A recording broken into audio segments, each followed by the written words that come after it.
السلام علیکم ورحمۃ اللہ وبرکاتہ۔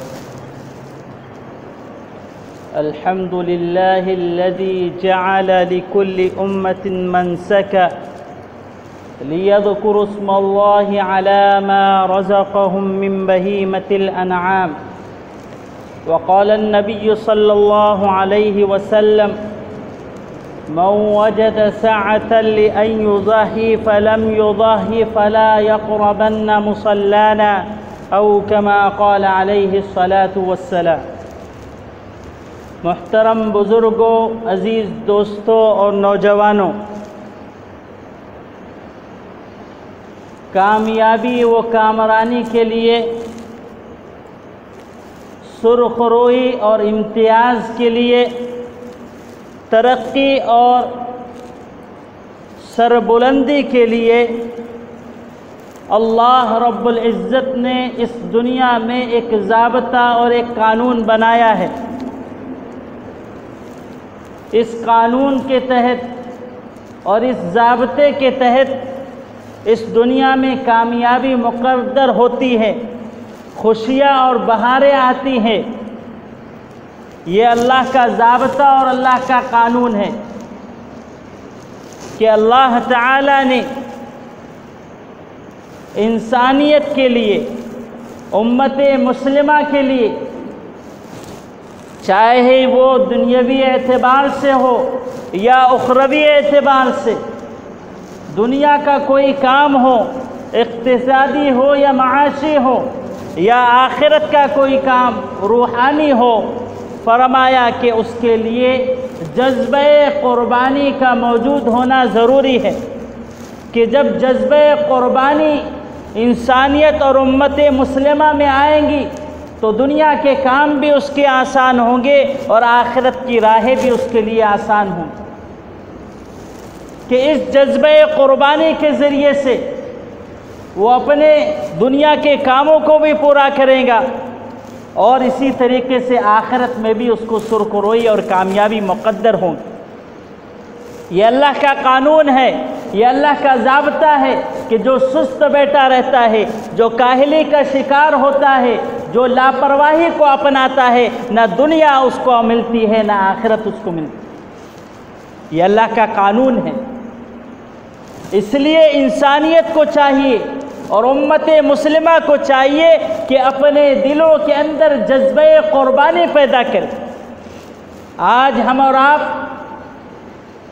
جو قربانی کر رہے ہیں، جو جانور کو اللہ کی راہ میں ذبح کر رہے ہیں، اللہ کی راہ میں قربان کر رہے ہیں، یہ ایک شکل ہے، یہ ایک صورت ہے، یہ ایک طریقہ ہے، لیکن اس کی اصل، اس کی حقیقت، اس کا روح اور اس کا مغز کیا ہے، اس تک پہنچنا بہت ضروری ہے۔ کہ ظاہر میں شکلاً ہم کیا کر رہے ہیں کہ جانور کو ذبح کر رہے ہیں، اس کو قربان کر رہے ہیں اللہ کے نام، لیکن اس کی حقیقت کو جب ہم سمجھیں گے اور اس کی روح کو جب سمجھیں گے تو اسلام کی روح اور اسلام کا مغز ہمارے سمجھ میں آئیں گے، اور اس کی روح اور اس کے مغز کو سمجھنے کے لیے ہمیں حضرت سیدنا ابراہیم علیہ السلام کے واقعے کی طرف لوٹنا پڑے گا، اس پس منظر کو دیکھنا پڑے گا، اس وقت کے حالات کو دیکھنا پڑے گا کہ حضرت سیدنا ابراہیم علیہ السلام نے جو قربانی پیش کی تھی وہ اس وقت کے حالات کیا تھے، منظر کیا تھا۔ ذرا میں ہلکے سے اس کا ایک خاکہ آپ کے سامنے کھینچنا چاہتا ہوں تاکہ ہم قربانی کی اصل اور روح تک پہنچ سکے۔ حضرت سیدنا ابراہیم علیہ السلام اولاد کے لیے دعائیں کیا کرتے تھے کہ عمر زیادہ ہو چکی تھی لیکن اولاد نہیں تھی۔ 84 سال کی عمر میں، 84 سال کی عمر میں اللہ تعالیٰ نے حضرت اسماعیل علیہ السلام اولاد کی نعمت سے نوازا۔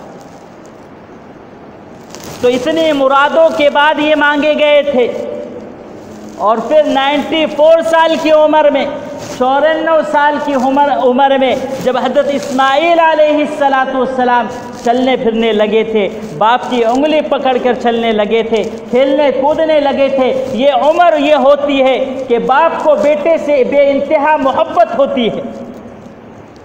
تو ایسی عمر میں جب اللہ نے حضرت اسماعیل علیہ السلام کو پہنچایا کہ حضرت ابراہیم علیہ السلام کے دل میں حضرت اسماعیل علیہ السلام کی محبت رچ بس گئی تھی۔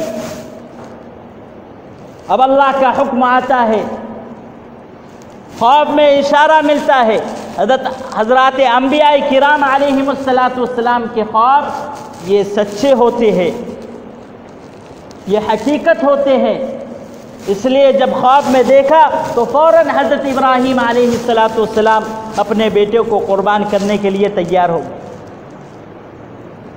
ذرا اندازہ لگائیے کہ جب قربانی کے لیے نکلے ہیں تو شیطان حضرت حاجرہ علیہ السلام کے پاس آیا کہ تمہیں پتہ بھی ہے کہاں لے جا رہے؟ کہاں کہ کسی بڑے سے ملانے کے لیے لے جا رہے، کہا کہ نانا یہ تو ذبح کرنے کے لیے لے جا رہے ہیں۔ تو حضرت حاجرہ علیہ السلام نے فرمایا کہ کوئی باپ اپنے بیٹے کو ذبح کرتا ہے؟ ایسا ہو ہی نہیں سکتا، تم جھوٹ بولتے ہو۔ کہا کہ نانا ایسا ہی معاملہ ہے۔ جب شیطان ہار گیا کہ یہ ماننے والی نہیں ہے تو شیطان نے خود کہا کہ اللہ کا حکم ہے۔ تو حضرت حاجرہ علیہ السلام نے فوراً جواب دیا کہ اللہ کا جب حکم ہے تو تاخیر کس بات کی؟ اگر مجھے کہتے تو میں بھی اللہ کے حکم کو پورا کرنے میں ساتھ چلتی۔ یہ تھے عورتوں کا جذبہ۔ ہماری عورتوں کا یہ جذبہ ہونا چاہیے دین کے لیے، ایمان کے لیے اور دین کی قربانی کے لیے یہ جذبہ ہونا چاہیے کہ اپنے آپ کو اپنی بساط کے مطابق، اپنی طاقت کے مطابق جتنا کچھ دین پر لگا سکے وہ لگانے کی کوشش کرنی چاہیے۔ یہ جذبہ ہماری عورتوں کو پیدا کرنا چاہیے۔ حضرت حاجرہ علیہ السلام کی یہ بول ہم عورتوں کو سکھائے، بتلائے، ان کو سمجھائے کہ یہ عورتیں تھیں جو دینی جذبہ یہ رکھنے والی تھی، ہماری عورتیں بھی یہ جذبہ رکھے، اس کی ان کو ترغیب دینا ہے۔ پھر شیطان جو ہے بیٹے کے پاس آیا، کہاں پتہ ہے کہاں لے جا رہے ہو؟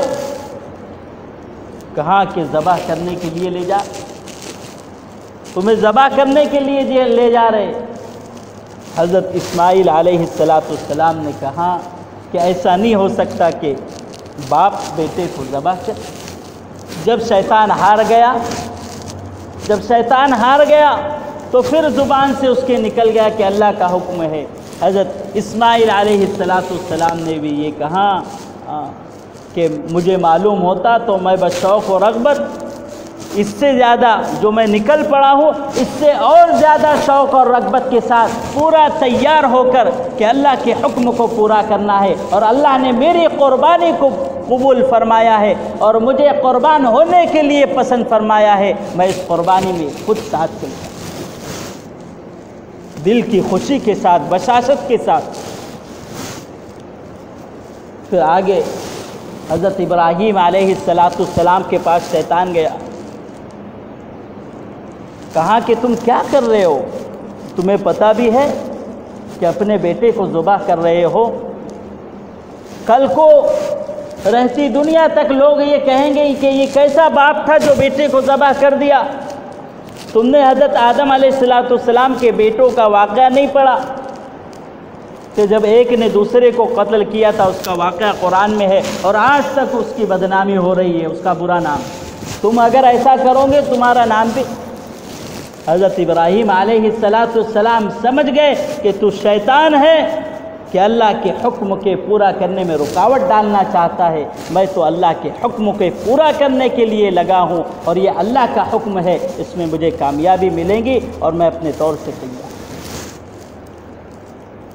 پھر جب قربان گاہ پہنچے، قربانی کی جگہ پر،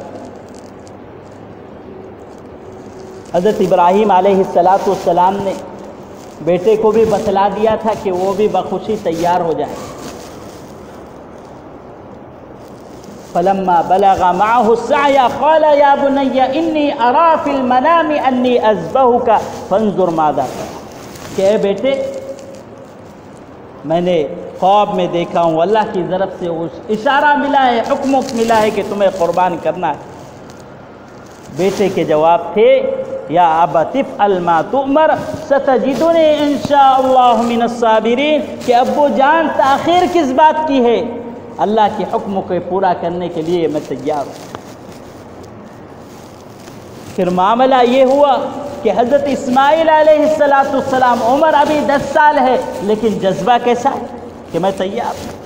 دوسرا یہ بھی فرمایا کہ خدا کے حکم میں تاخیر نہ ہو، اس لیے آپ کیا کر لینا، اپنی آنکھوں پر پٹی باندھ لینا اور میرے سر کو ذرا نیچے کر دینا تاکہ باپ بیٹے کی نگاہ مل جائے اور ایسا نہ ہو کہ اللہ کے حکم میں تاخیر ہو جائے۔ یہ بیٹے کے الفاظ۔ اور فرمایا کہ پیروں کو اور ہاتھوں کو باندھ دینا، کہیں ایسا نہ ہو کہ تکلیف کی وجہ سے میرے پیر اور ہاتھ حرکت کرے اور وہ آپ پر لگ جائے اور بے ادبی ہو جائے، مجھے یہ بھی گواہ۔ تو بیٹوں میں ایسا جذبہ تھا، آج ہمارے بیٹوں میں یہ جذبہ پیدا کرنے کی ضرورت ہے کہ ہمارے بیٹوں میں یہ جذبہ ہو کہ دین کے لیے قربان ہونے کے لیے تیار۔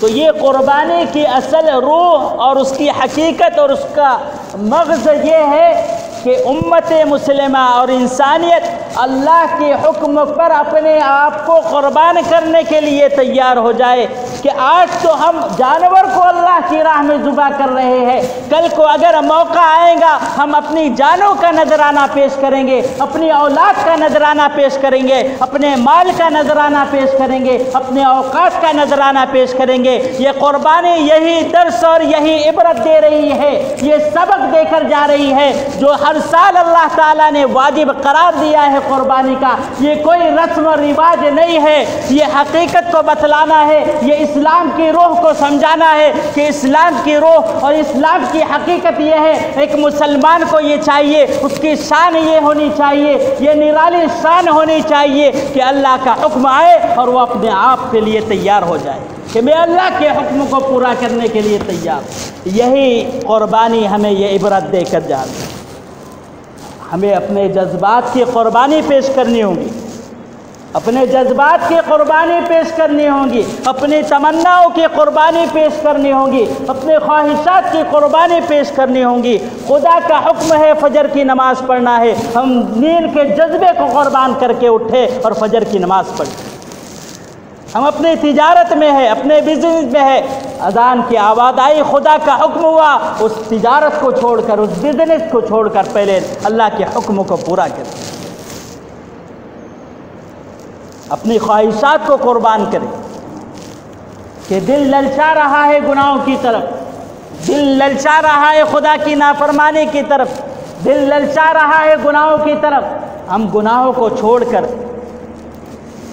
تمناؤں کو چھوڑ کر، ان برے جذبات کو چھوڑ کر ہم اللہ کے حکم کو پورا کرنے میں لگ جائے کہ میرے مولا نے منع فرمایا اس لیے میں نہیں کروں، یہ گناہ ہے، میرے مولا نے منع فرمایا ہے، نبی نے فرمایا ہے یہ گناہ ہے، اس پر سزا ملنے والی ہے، فوراً آدمی ایمان والا اس سے رک جائے۔ بہرحال میں تفصیل میں جانا نہیں چاہتا، یہی بتلا رہا ہوں کہ یہ قربانی کو ہم رسم و رواج نہ بنائے بلکہ اس سے ملنے والا سبق حاصل کرے اور اپنے دلوں کے اندر یہ جذبہ پیدا کرے کہ ہم ہر وقت قربانی دینے کے لیے تیار ہے، چاہے جان کی ہو، اولاد کی ہو، مال کی ہو یا اوقات کی ہو۔ فلسطین میں ہم نے کیا دیکھا کہ بچے ادھر توپ چل رہے، گولیاں چل رہی، لیکن صفوں میں ذرا بھی حرکت نہیں ہوتی ہے۔ وہ آئے ہیں کہ دین کے لیے اور اسلام کی سربلندی کے لیے اور مسجد اقصی کی حرمت کے لیے، اس کے تقدس کے لیے، اس کی عظمت کے لیے آئے ہیں کہ اس پر ہم جانوں کو نثار کر دیں گے۔ گولیاں چلتی ہے لیکن صفوں میں کوئی خلل نہیں آتا ہے کہ بچے ہو، بڑے ہو یا عورتیں ہو، سب جو ہے تیار ہے اپنی جان کو قربان کرنے کے لیے۔ یہی جذبہ ہمیں پیدا کرنا ہے اور یہی قربانی کی اصل روح اور اس کا مقصد ہے جو باتیں بتلائی گئی ہے۔ اللہ تعالی عمل کی توفیق نصیب فرمائے۔ وآخر دعوانا ان الحمد للہ۔